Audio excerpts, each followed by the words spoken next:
Ellas nos hicieron modernas. Capítulo 10. La mujer moderna y sus derechos.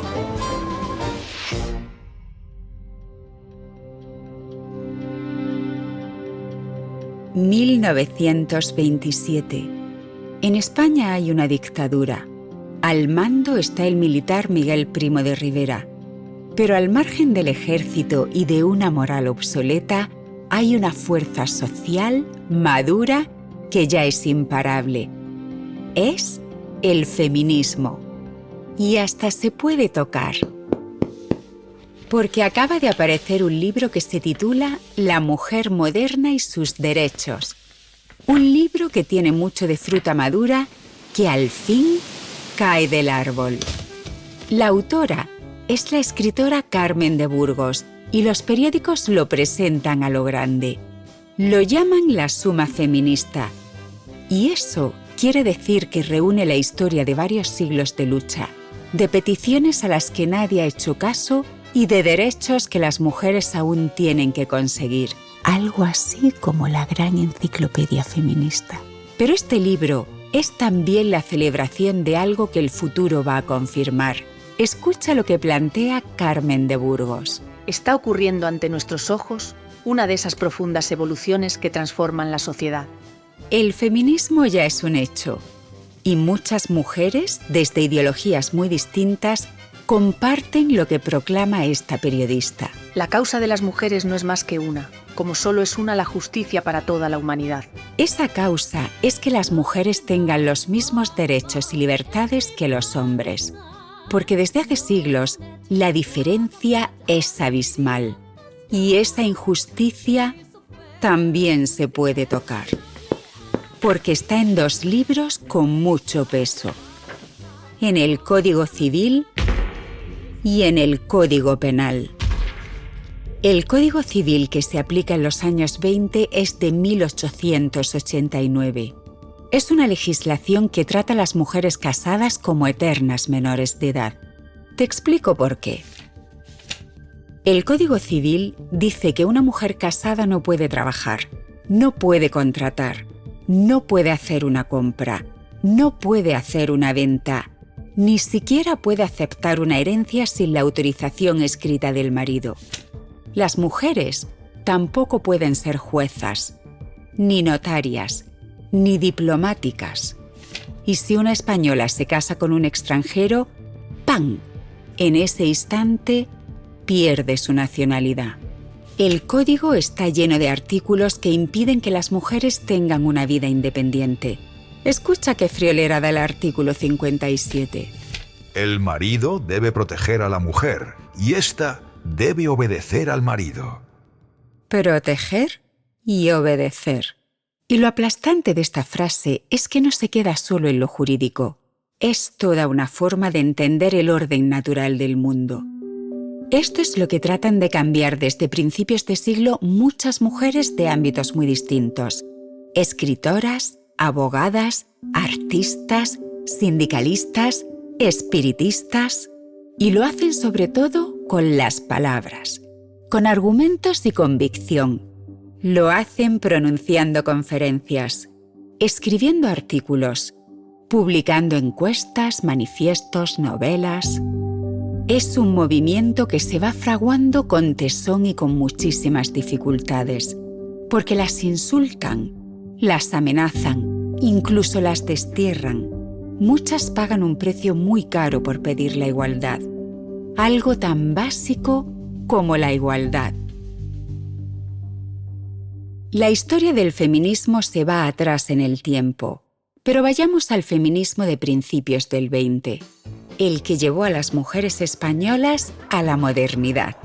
Hagamos un recorrido rápido por algunos de sus hitos. Es fácil seguirlo porque está escrito en los periódicos, en los libros y en las palabras que aún resuenan en estos años 30.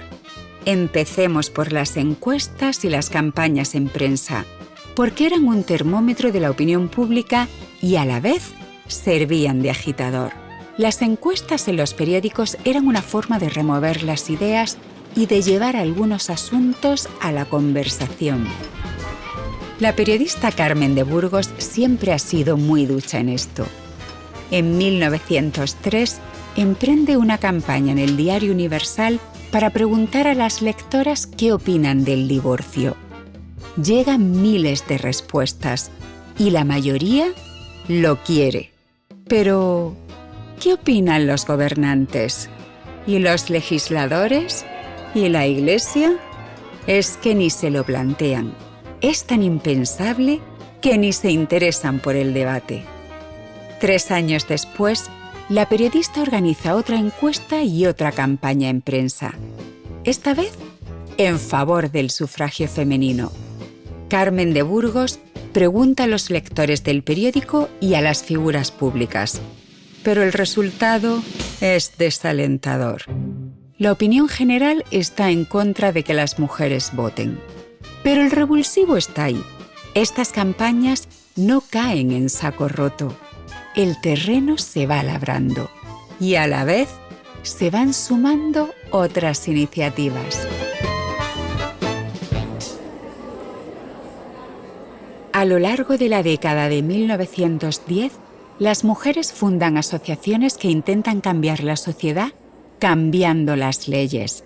En 1918 nace la Asociación Nacional de Mujeres Españolas para exigir al gobierno que revise las leyes que las discrimina en el ámbito familiar y que les impide trabajar en muchas profesiones.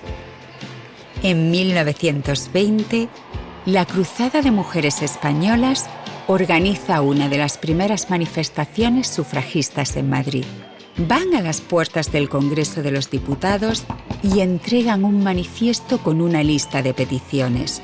Algunas de ellas son: la igualdad de derechos civiles y políticos, la participación de las mujeres en jurados de justicia y en carreras profesionales, la supresión de la prostitución regulada.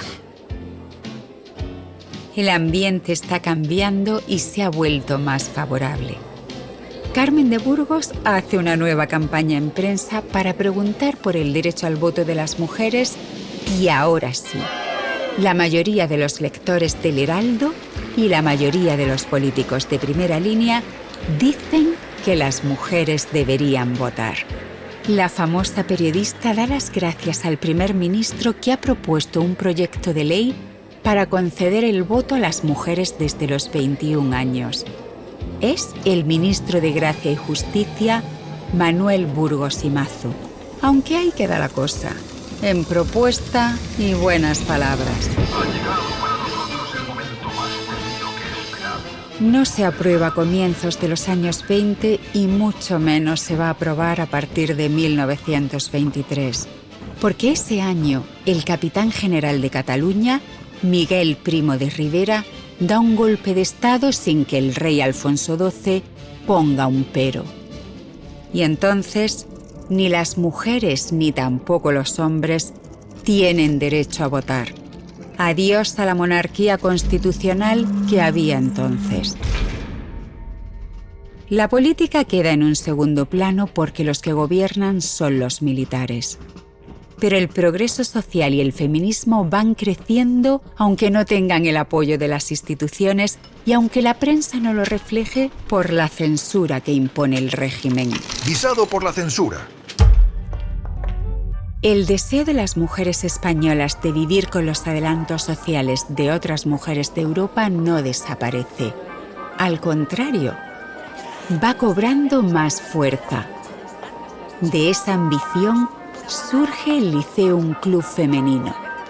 Son más de 500 mujeres que quieren cambiar unas leyes que las ponen siempre bajo la autoridad de un hombre, bajo la autoridad de un padre, de un marido, de un tutor. Y cuando la dictadura cae, algunas socias del Liceum Club van entrando en la vida pública a pesar de todas las dificultades que encuentran por el simple hecho de ser mujeres. Una de ellas es Victoria Kent. En 1930, esta abogada se convierte en la primera mujer del mundo que actúa ante un consejo de guerra. Lo hace para defender a uno de los participantes en la rebelión de Jaca.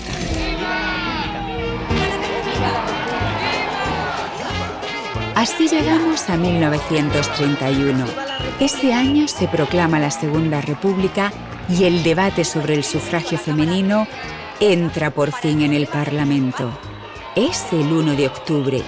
Los diputados tienen que decidir si la nueva Constitución reconocerá el voto de la mujer o lo aplazarán para más adelante. La discusión es dura y hay un cara a cara que enfrenta a dos abogadas que quieren lo mismo, pero a distintas velocidades. Clara Campoamor, diputada por el Partido Radical, pide que se apruebe ya el voto de la mujer, sin peros ni concesiones. ¿Cómo se puede decir que las mujeres necesitan largos años de república para demostrar su capacidad para votar? Es más, Clara Campoamor avisa de que si aprueban la Constitución sin incluir a las mujeres, España no será una verdadera democracia. Sería una república aristocrática de privilegio masculino. En cambio, Victoria Kent, del Partido Radical Socialista, pide aplazar el voto femenino. Piensa que las mujeres no tienen una formación política suficiente y al no saber qué votar, preguntarán al cura o a sus maridos y ellos decidirán su voto. Eso significaría que el voto de esas mujeres sería el voto de los curas, y eso podría acabar con toda la modernidad que tanto les ha costado conseguir. No es una cuestión de capacidad, es una cuestión de oportunidad para la República. Margarita Nelken es la tercera diputada de las Cortes Constituyentes y comparte la posición de Victoria Kent, aunque no interviene en el debate. Los diputados votan y el resultado es 161 a favor, 131 en contra. Las mujeres españolas por fin pueden votar. España se convierte en el primer país de habla hispana con sufragio universal. España reconoce el sufragio femenino antes que Francia, que Italia y que Bélgica. El reloj de España esta vez va por delante al de otros países de Europa. El Liceum Club Femenino ha conseguido su ambición: adelantar el reloj de España. Mira, esto es un nuevo paisaje mucho más justo y más democrático. El 19 de noviembre de 1933 se celebran elecciones generales y es la primera vez que en el censo electoral hay Rositas, Manuelas, Elviras, más de 7 millones de mujeres que al fin votan. Y el sufragio no llega solo. Mira todo lo que traen los primeros años de la década de 1930.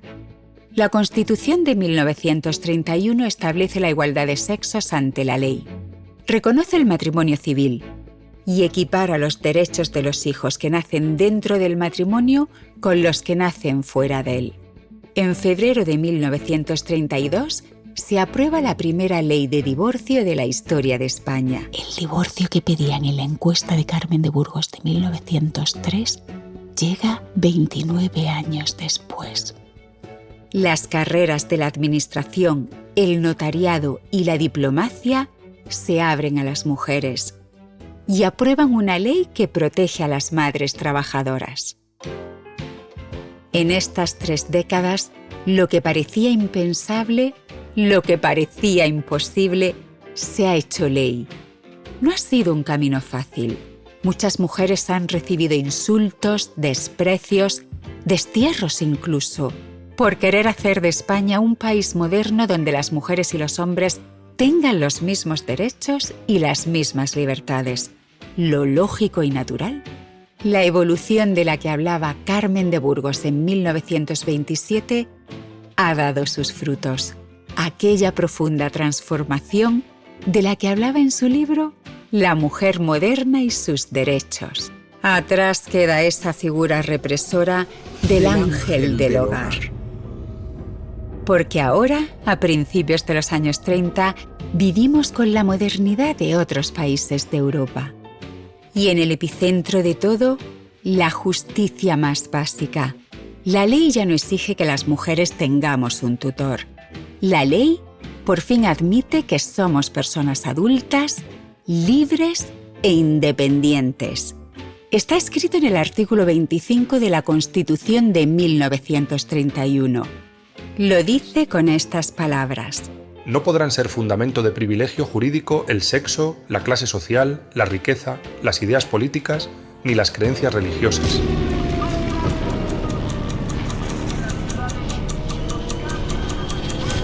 Este reloj que tanto costó adelantar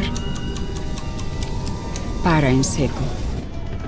Lo para un golpe de Estado que llevará una guerra de 3 largos años. Lo parará la dictadura nacional católica que imponen por la fuerza después de la guerra. Entonces, entre represalias, exilios, degradaciones, miedo y silencio, el reloj vuelve siglos atrás. La dictadura de Franco borrará una a una todas las leyes que hizo a España moderna. El divorcio, el matrimonio civil, el voto en libertad. Las mujeres volverán a necesitar el permiso de su marido para trabajar, para viajar, para abrir una cuenta bancaria. Volverán a ser eternas menores de edad, eternas sirvientas que nadie valora. Y habrá que esperar a que muera el dictador y a que llegue la democracia en 1977 para que las agujas del reloj vuelvan a la lógica de avanzar y recuperar un tiempo que ellas ya hicieron moderno.